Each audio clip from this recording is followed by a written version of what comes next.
জ্বালা উঠাবার সময় এরকম ভাবে জ্বালাগুলারে পানির মধ্যে একটা চাপ দিছে, দিয়ে বলতেছে দেখো এই যে বীজ জ্বালাগুলা এগুলো আমরা সারা উঠাই জমিরে শ্বাস দিই, এরকম ভাবে উপযুক্ত জমিকে নাল করি, তারপরে বীজগুলা ফলাইছি।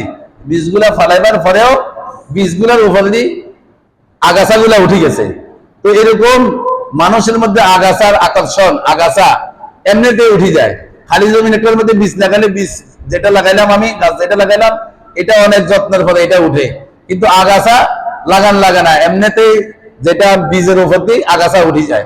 তো এরকম আমাদের মধ্যে খারাপ যেটা ওইটা এমনিতেই প্রসার হয়ে যায়, ওই দিকে খারাপের দিকে আমাদের দিল এমনিতে যায়, আর ভালোর দিকে মেহনত করে আমাদেরকে আনতে হয়, বুঝাইতে হয়। তাবলিগ ওয়ালারা দেখেন কত মেহনত করে, কত যারা তাবলিগের মেহনত করে, ওলামাই করম কত মেহনত করে, কত বুঝায়, কত কিছু বলতেছে, কিন্তু